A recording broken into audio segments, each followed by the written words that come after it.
So today's the day of the rank split.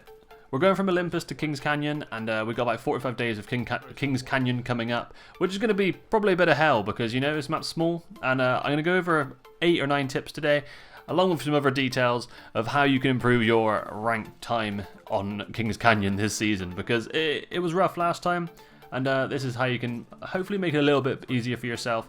And yeah, but what I want to mention first, the reason Kings Canyon is such a difficult one to play ranked on, and a lot of people don't like it, is because it's the smallest map. It's really good for pubs because you can fight a lot, but it's like 200 meters square smaller than most of the other maps.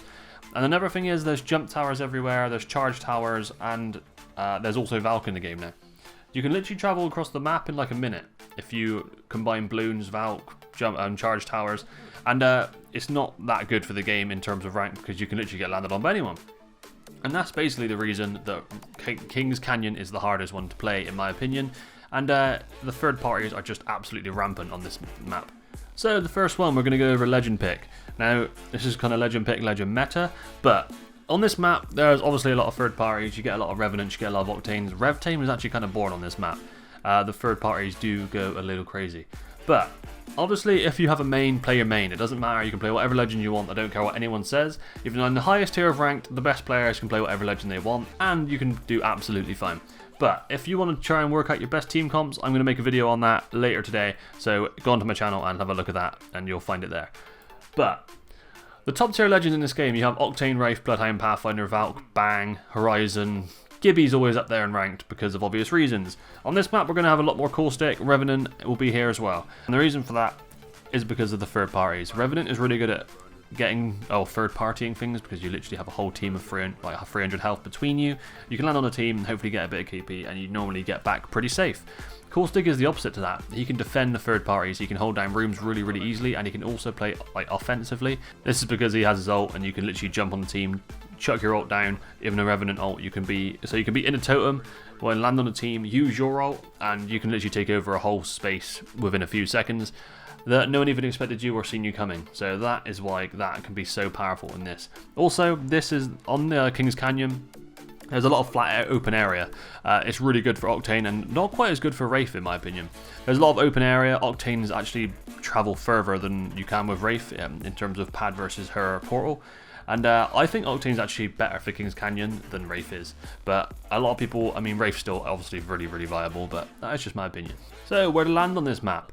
Obviously there's a lot of areas you could land, and I have 2 options you can go for here. One, you can land edge and land somewhere like Runoff or Caustic Treatment, the Rig. They're all edge things in the corner, so you have one way the teams can come from, no one can come from behind you. That's your first option here. You can loot up and you can go from there. Obviously you'll be probably a bit further away from ring depending on how lucky you are, but I mean there's probably beacons in these corner places and everything like that. The other option is you can land somewhere the same place every single game.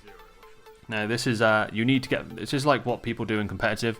You have an area that you land, and you just get used to it. You get used to fighting there, you get used to looting there, you know where the best guns normally spawn, and yeah, it just makes it easier for you if you're familiar with the area.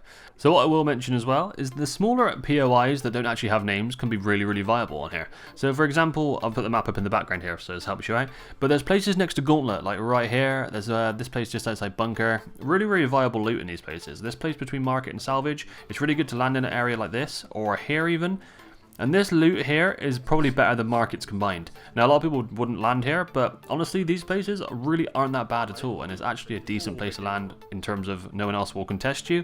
You can get a gun and not worry about having to deal with RNG. So yeah, just a little side tip for you. So number 3, I have crafting and weapon bunkers. Now obviously crafting is the replicators. You can make bats, you can actually craft guns now, you can craft ammo, you can get your shields up. You really need to make the most out of these.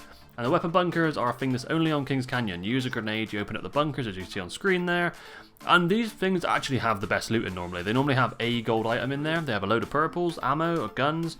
They have everything in there. Sometimes it's actually better to just go to land on a place that has one of them because you're guaranteed some decent stuff out of that.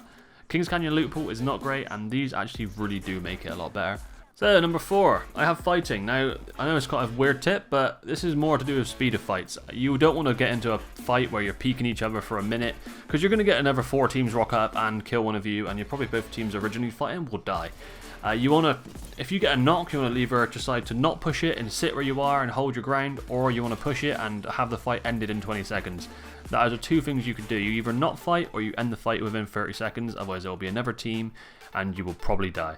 As simple as that tip goes, but I really recommend people try and listen to that one because it is a huge one for this map. 5. Leaving fights isn't always a bad thing. Now, if you watch a lot of competitive Apex and things like that, a lot of times people get a knock, they will not push it. And there's obvious reasons for this, is because the game's not about getting kills, it's about winning the game. Sometimes if you decide to push just from getting a knock, that is not the best play. Someone might have got a lucky knock, yeah, well done. They're pretty keen for the finish, but if it's going to get you killed, it's not worth doing. Simple as that. It's never worth jumping into a place that you don't actually know how it's going to end up. You want to try and have it mapped out in your head the best you can, and you don't ever want to be dying there. What I'm pretty much saying here is, if you're going to die or there's any risk of dying, then don't take the fight. You want to be confident all the time in that you're going to win the fight. So leaving a fight when you maybe even have the advantage is always going to be something you need to think about. Leaving a fight is not a bad thing to do. It is actually sometimes the best thing to do. But a lot of people find it really hard to not fight on this game, and sometimes it's more actually recognizable in the lower ranks, but it does apply for everyone. So number 6, hiding or ratting or sitting in a building actually works really, really well. This is a tip that a lot of people probably hate. The better players, and a lot of people just say, oh, you're ratting, what are you doing? And yeah, there's a lot of bad stigma about this tip, but it works. If something works, why the hell wouldn't you do it? This is sometimes sitting in a building, even if you've got your caustic traps there, even if you don't peek and no one even knows you're there and you don't even show presence that you're there, it actually helps you out. Now what I mean by this fully is, if you go back to like when Olympus came out, Lou, who plays for Sentinels, he grinded to 100k RP, which nowadays isn't as impressive as at the time. It was really impressive, but it's changed nowadays. But anyway, what he used to do was get early KP, and he used to literally sit in a corner where he knew ring was going to end, and he'd wait for the end. That was how he grinded RP. There's a reason he did that, because it works. So the next one is weapon choices. Now, this on Kings Canyon, obviously it's the smallest map. It comes with a lot of close range fights. So I recommend on this map, although most people always run a short range gun anyway, this map is actually more about medium to short than it is anything to do with long range. There's not a lot of snipers on this map. Peeking damage is a lot less than other maps. So things like a setup like an R301 and a shotgun, or an R99 and a car, short range weapons are definitely king on this map. So I recommend always running something short range. At least one of your guns has to be short range, like a shotgun or a submachine gun. If not, you'll be at a disadvantage when the fights start coming in. Honestly, even like the charge rifle honestly is decent to do damage with, but on this map the peeking opportunities are way less. There's not much open area. It's all flat ground, there's not much high ground, so yeah, I'd recommend running short range guns all the time. So my final one is going to be the use of charge towers. Now if you didn't know, charge towers there's a few charge towers on this map, and they basically, you wait 3-4 seconds and you get your ultimate to use freely. Now you can literally do this at the start of the game. You can drop, you can land on a charge rifle, and you can land on a charge tower, and you can get your ult literally in an instant. And there's a lot of people that it's actually really powerful. A lot of people didn't realize how powerful this really is. So if you're a caustic, a Gibby, a Rampart, where you have like lethal, really lethal ultimates, and you can literally get it in 3 seconds off drop, that is going to be important as hell. I mean, Rampart's turret, it's pretty good. Off drop, it is better than most guns you can pick up, and that's just a fact. Caustic's ult, you can literally get it in 3 seconds. You can ult a building, and no one will expect you to already have that ult. The charge towers are something that's only on Kings Canyon, and sometimes it's actually what makes it a bit hard to play, because there's literally charge towers everywhere and everyone has their ult all the time. But at the same time, these need to be utilized if you're going to go for some high ranks this split, because if you don't do it, other people will do it. So that pretty much sums up my very basic tips. This map is going to be interesting to play. I want to see what the pred cap gets to and things. Obviously this season on Olympus it was absolutely mad. Someone's hit like 160k on PC, which is crazy. Yeah, never heard of anything like that before. There's like 370,000 masters, when normally there's a lot less than that. So this split will be wacky indeed. But let me know if you enjoyed this video, guys, if you learned anything from this. Obviously there's going to be a load more videos coming over the split, a load more tip videos, and if you want to have any questions, leave them in the comments.